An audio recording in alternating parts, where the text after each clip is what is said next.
My ex-wife, the one I went off the grid to avoid, is trying to track me down?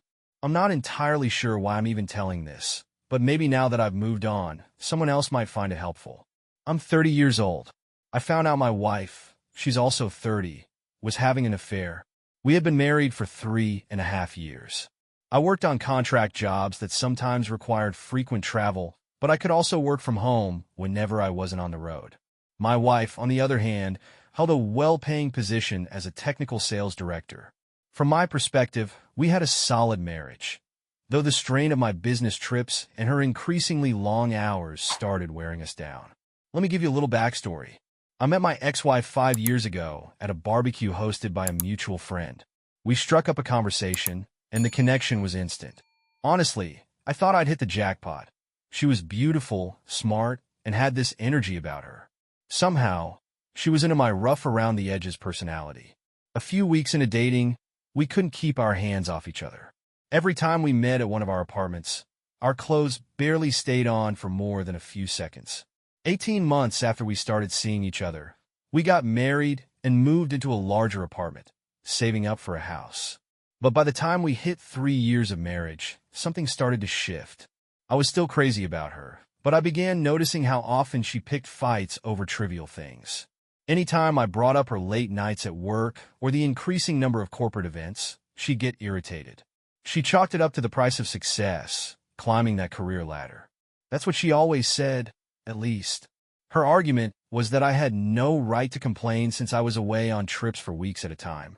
I told her I could cut down on travel, and by that point, I was only gone for 3 to 4 days about once every 5 weeks. Still, the arguments kept coming, like a revolving door that led nowhere. Looking back, I had no clue that by then, she was already involved with someone else. I wouldn't have suspected a thing if it weren't for those late nights and the way our intimacy started to fade. I brushed it off, figuring she was just exhausted. But let me tell you, being turned down repeatedly does a number on a guy's ego. I never saw any suspicious messages, the kind people talk about. But maybe she used her work phone. She spent a lot of time in the spare room she used as a home office. About 6 months ago, Katie started coming home from work and heading right back out for these evening work events. At first, it was once a week. Before long, it was 3 nights or more. I'm not the jealous type, but even I couldn't ignore how often she was gone. I knew guys at her office must have been paying attention to her. She worked mostly with male executives, not many women. My first real suspicion crept in about a month before what I now call Day X. She stopped at the store on her way home and asked me to help carry the groceries inside. When I popped open the trunk, I spotted something pink and shiny under the front passenger seat. It was her bra. I recognized the brand right away. I know how she liked her lingerie. Looking back, that was the first warning sign. Whenever she was in the mood, her bra was the first thing to hit the floor, straight through her shirt. I don't know why, but I felt this immediate sense of dread, like something was off. Why was her bra under the seat? I left it there and didn't say a word. By the time I brought the groceries into the kitchen, I could barely think straight. My stomach was in knots, and my heart was racing. Katie noticed right away. She asked if I was okay, saying I looked like I'd seen a ghost. I shrugged it off, trying my best not to seem angry or disappointed. But man, it took everything I had to keep it together. That night and the following day, I couldn't shake the feeling that something was going on. I decided to find out for sure if she was seeing someone else. I started thinking about every little detail I might have missed. I didn't have any real proof besides that bra incident.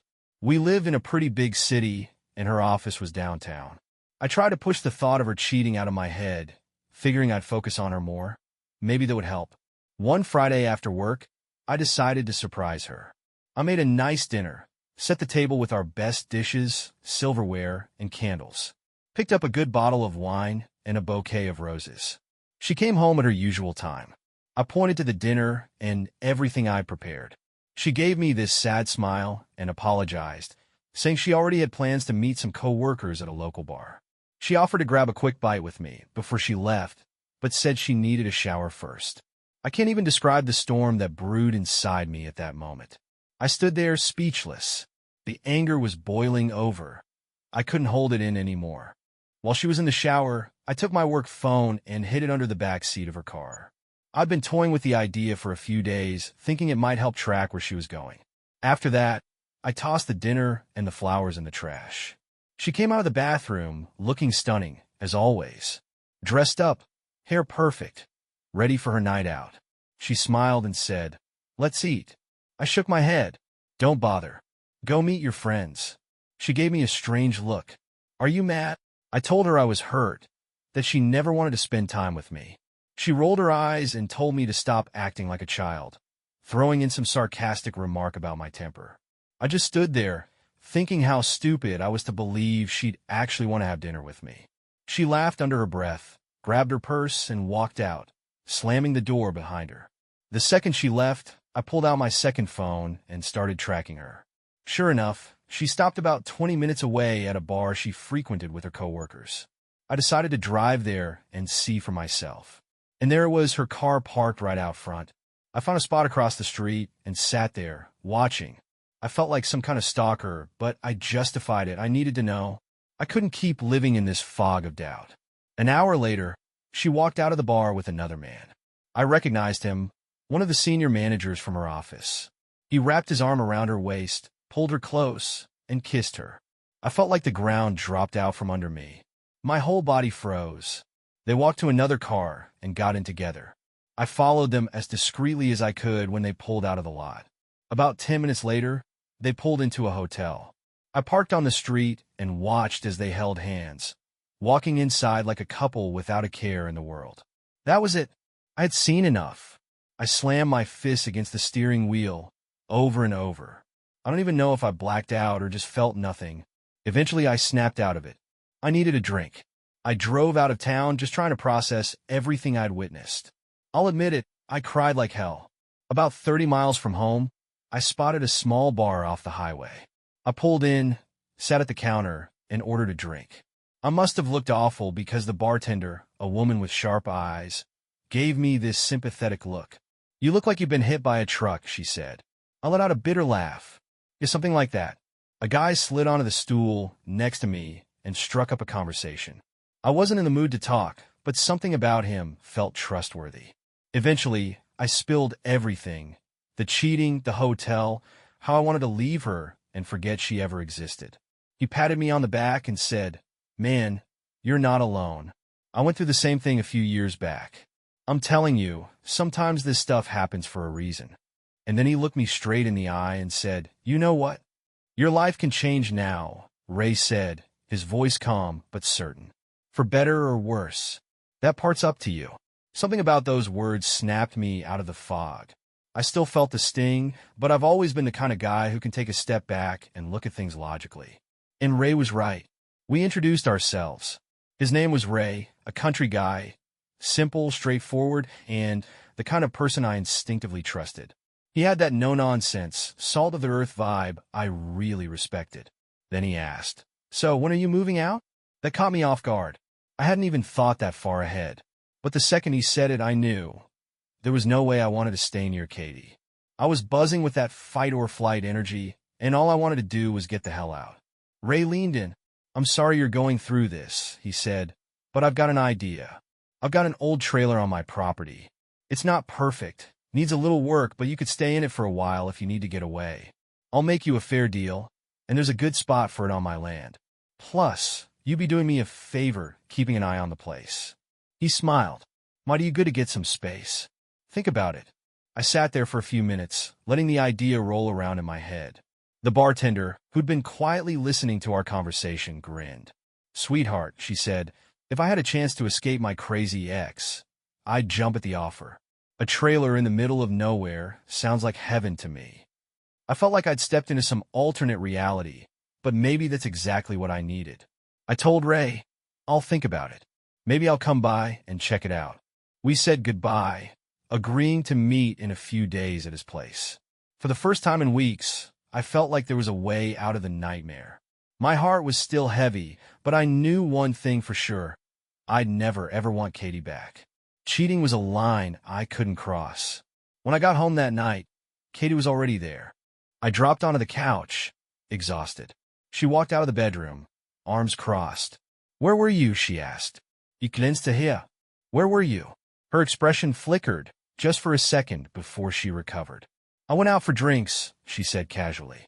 I stared at her for a long moment. Then, without even thinking, I asked, "Are you cheating on me?" She looked startled, but she shook it off quickly. "No.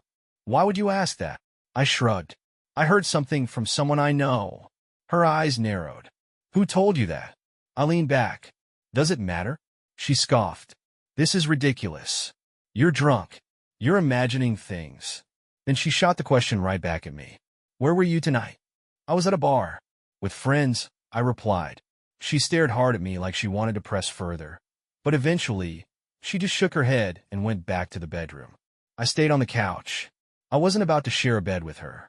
I lay there all night, staring at the ceiling, picturing her in someone else's arms. It made me sick. The hurt, the anger, the self-pity, it was all crashing down on me at once. But somewhere in that mess, I started thinking about Ray's trailer. It felt like a lifeline. Maybe I was crazy, but the idea of leaving and starting fresh, no matter how small, felt like relief. That fight-or-flight instinct kicked in again, and this time flight won. The next morning, we barely spoke. The whole weekend passed in this awkward silence, like we were pretending nothing happened. A few days later, I drove out to meet Ray. His place was amazing, wide open land, rolling hills, and that old trailer park near the edge of his property. It was about 25 feet long, nothing fancy but livable. Seeing it brought back memories of college road trips with my buddies. I'd spent spring break in a trailer just like this, and I loved every second of it. I made Ray an offer right then and there. He agreed, practically giving it to me. He pointed me toward his land, and I took a drive to check it out. It was beautiful, trees, hiking trails, and mountains in the distance. His property sat at the base of a hill, and Ray's house sat up top, overlooking everything. He let me hook up the trailer to water and electricity, even offering to tow it out to the land and set it up for me.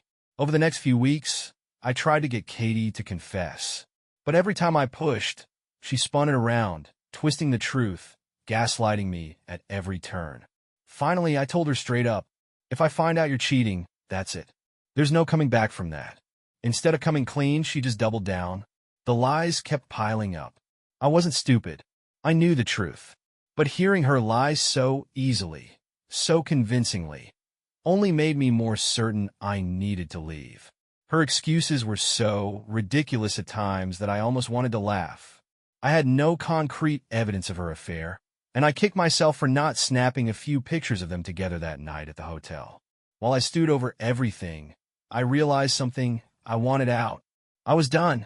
Instead of confronting Katie with my feelings, I quietly started making plans. Bit by bit, I moved my things out of the apartment while she was at work, stashing them in the trailer. It wasn't much, but it gave me a sense of control, like I was finally doing something. Funny thing, around that time, I noticed Katie started acting nicer toward me. She was sweeter, more attentive. But honestly, it was too little, too late. While she kept going to her work meetings after hours, I decided I deserved a break too. One night, as she was getting ready to leave, I started getting dressed as well. She glanced at me. "Where are you going?" she asked. I shrugged. "Out with friends." "Who?" she pressed. I gave her the same excuse she used on me. "You don't know them. And honestly, you wouldn't enjoy the conversation. Too much shop talk." She looked a little hurt, but nodded. "All right, well, have fun." Between working on the trailer and hanging out with Ray at the bar, I started making new friends. Ray's circle was good people, his family, friends, just solid folks. And in case you're wondering, I kept my drinking in check.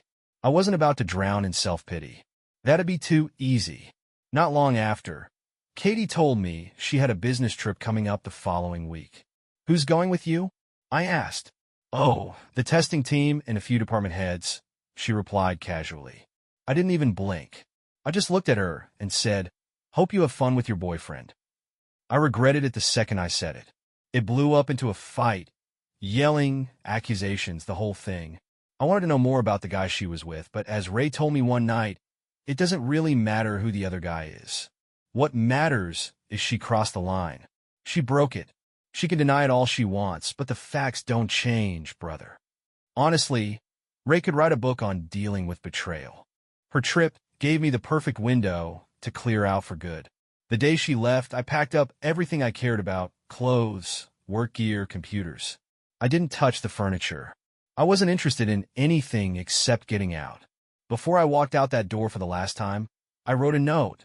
At first, it was long, a whole page of bottled-up emotions. But as I reread it, I tore it up. Instead, I grabbed a clean sheet of paper and wrote, "Hope it was worth it." I placed my wedding ring on top and left it on the kitchen table. Walking out of that apartment, I felt lighter than I had in months. There was no more pretending. I knew I'd carry the weight of this for a while. This wasn't the kind of pain you shake off overnight, but at least now I had space to heal. All I needed was to cut her out of my life, quietly and quickly. I'm not proud to admit it, but I never got the big confession, the screaming match, or the dramatic confrontation where I laid it all out. In the end, I decided she wasn't worth the effort. She destroyed everything. Our future plans, the house we were saving for, all of it. There was no going back. I didn't know her a damn thing. Let her deal with the fallout. I didn't have a solid plan. I hadn't called a lawyer or anything. I just needed time to figure myself out. And honestly, I love that trailer. The mountain air was exactly what I needed. By the following week, I started running again. Something I hadn't done in years. God, it felt good. I felt alive. I never once replied to Katie's messages. Turns out, fresh air can do wonders for a broken heart. The following week, I kept up my running routine, and man, it felt good, like I was finally shaking off the weight I'd been carrying for months. I didn't respond to Katie's messages while she was away. Honestly, there wasn't much to reply to, just the usual "we just landed" or "dinner with the team tonight." A few scattered texts asking where I was or if I could check enrolled in, but I ignored those too. The day she was supposed to come back, my phone blew up. Texts, calls, she wouldn't stop. By the next day, even her mom was trying to reach me. I guess she didn't try my dad since we'd never been that close. I listened to the first couple of voicemails, but after hearing her tearful voice, I stopped bothering. The messages were a mix of panic and denial. "We need to talk. I don't know what you're thinking, but nothing happened. There's no one else." By the end of the week, the tone shifted. "I'm sorry. Things got out of hand. Yeah, I had an affair with someone at work, but it didn't mean anything. I just got caught up. You were gone a lot, and I made a mistake. I was going to end it." Mistake. That was the confession I'd been waiting for. But instead of relief, I felt my stomach twist. If anything, I hated her more for not just owning up to it sooner. She wasn't the woman I thought she was.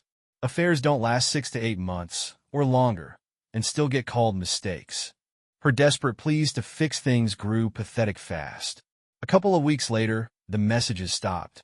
I kept ignoring her. I didn't want her to know where I was or crash my new life. One evening, she sent a more aggressive text. "You really won't talk to me? You don't care about us? Please come home so we can fix this." "Where are you?" "I'll come to you if I have to." "Paul, please. Let's fix this." I didn't even bother reading them all. Excuses and explanations with barely an ounce of apology. Eventually, I blocked her number and switched to a new one. Katie emailed me. She said she'd hired a lawyer and was filing for divorce. I shot back a simple reply. "Okay, sounds good." That triggered a flood of emails. She demanded we meet, that I come over, that we talk things out like adults. When she realized I wasn't budging, she sent another email. "If you agree to a no-contest divorce, I won't bother you again." I agreed, and a few months later, I was officially free. Once I left that apartment, I never saw her again. No closure. No final goodbye. Nothing. I guess that mattered more to her than it ever did to me. For months after, she popped into my head occasionally. I'll admit, some days the pain resurfaced, especially when I'd hear songs we used to play together. But eventually, the memories faded, and I stopped thinking about her altogether. Divorce finalized. Life? Fantastic. And, funny enough, I met someone incredible. It happened during one of my trail runs near home. She had a flat tire, and I helped her swap it out. One thing led to another, and we ended up chatting for over an hour. She's amazing, down to earth, sweet as hell, and younger than me by a few years. She calls me her mountain man.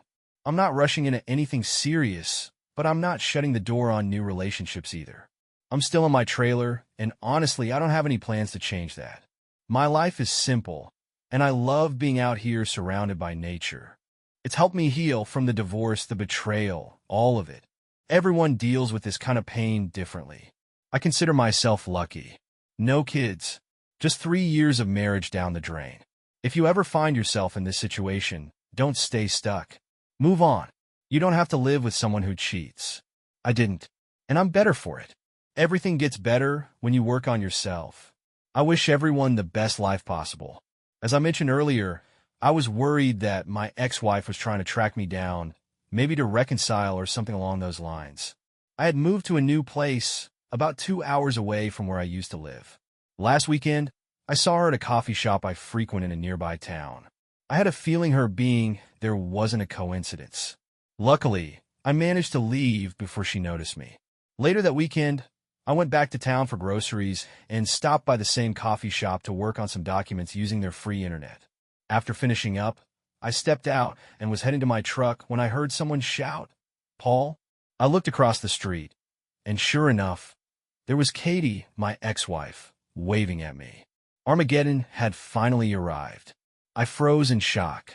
She jogged across the street, walked up to me, and held out her arms like she expected a hug. Instinctively, I raised my hands in front of me, signaling her to stop. She looked visibly upset, then said, "Paul, I've been looking for you. I heard you moved out here, and I wanted to see you. Can we talk?"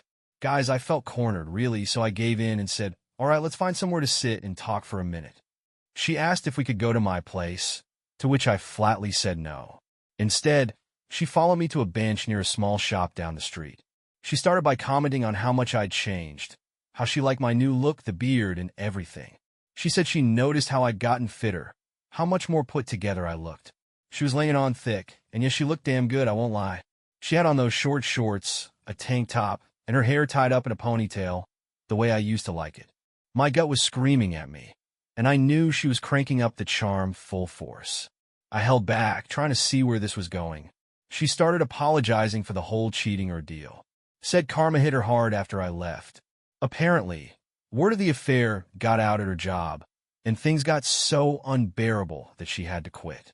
Her lover, who was engaged at the time, got reprimanded and demoted. He blamed Katie for his downfall, and in retaliation, she told his fiancée everything about the affair, leading to their breakup. Katie lowered her head and started to cry. I just sat there, glancing around, unsure of what to say. She straightened up, wiped her tears, and looked me in the eye.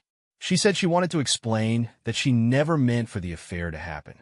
According to her, she got caught up in company politics while vying for a promotion. The guy manipulated her with charm and power, and she foolishly thought she could use him the same way he was using her. She claimed she planned to come clean, especially after I confronted her about cheating. She hated herself during that time, and the nights out drinking were her way of numbing the guilt.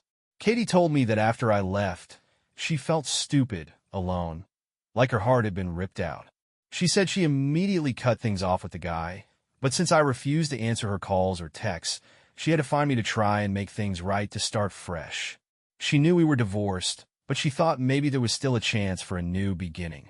I just sat there, staring at her, as everything I'd held back for so long started to bubble up.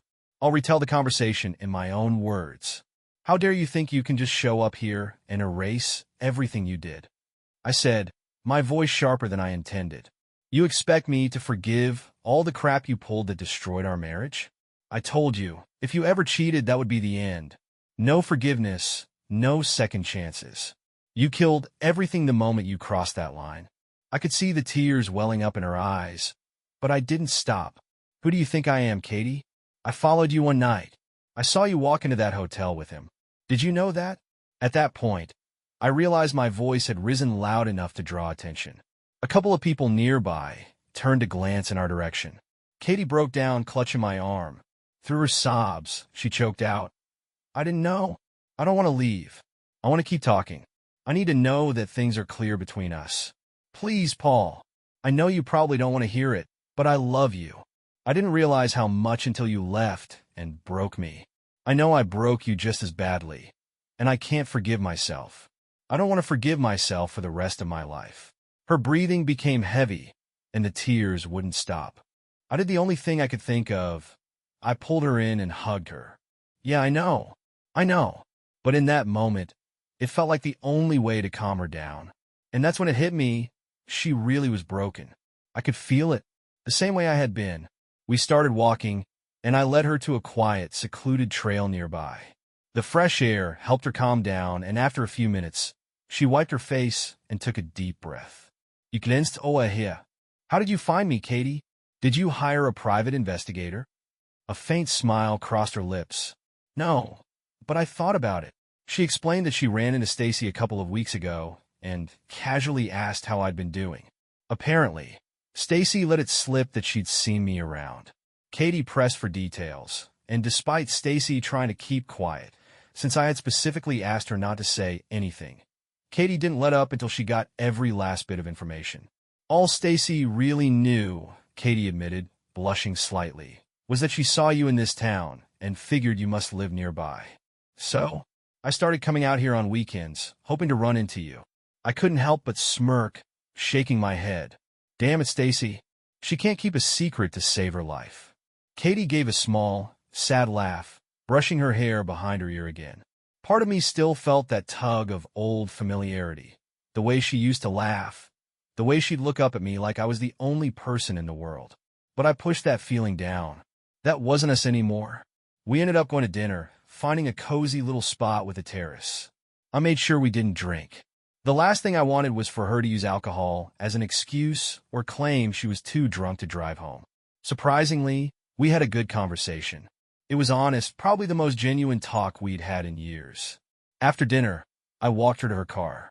She lingered, practically begging to stay longer. She insisted, swore up and down, that since the day I left, there hadn't been anyone else. She said she only wanted me, no one else. I told her no. I wasn't ready to walk that road. She pleaded for another chance to meet, but I kept things vague. I gave her my new email address, nothing more. When she asked for my phone number, I turned her down. If I give you my number, I said, you'll blow up my phone with calls and texts. She started crying right there in the parking lot.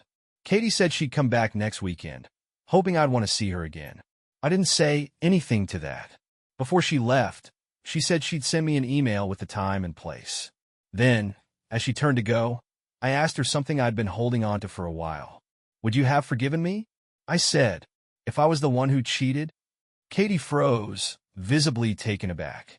She thought about it for a moment and finally said yes, but only with conditions. She said it would take therapy, reconciliation sessions, long conversations, and probably some kind of agreement between us. I nodded.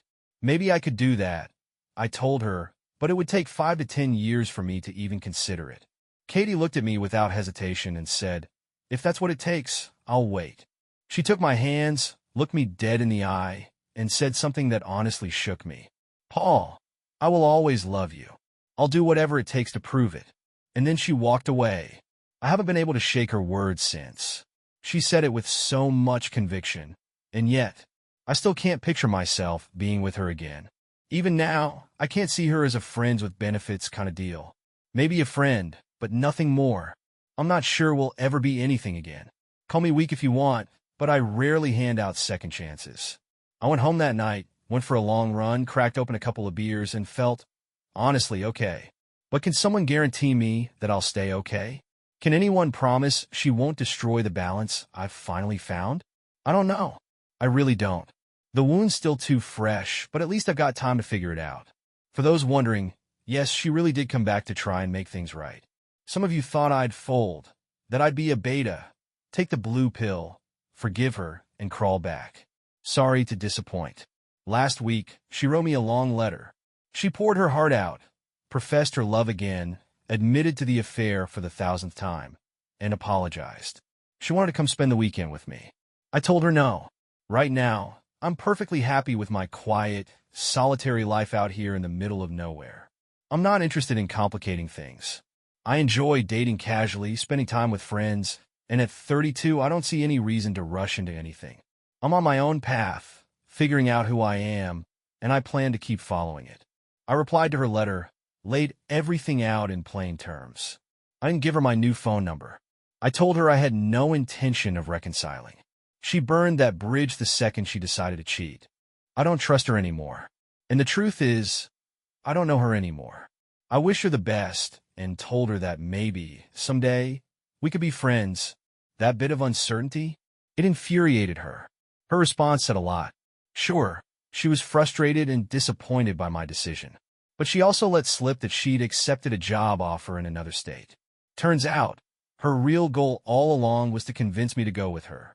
She knew I worked remotely and could live anywhere. In her mind, we could start over together in a new place. Her time was running out, and she wanted to see me one last time to try and persuade me. Fortunately, I had a week-long work trip scheduled, and by the time I got back, well, she'd be gone. Thank God.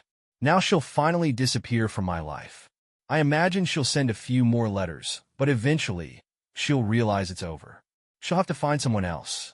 And honestly, maybe she'll cheat on him too. So, to everyone listening this, live your best life. Let go of the baggage and keep moving forward. Good luck to all of you. As always, drop your thoughts about this story in the comments below. Thanks for watching until the end. Be sure to check out our previous video right here, and don't forget to subscribe for more content like this. Take care.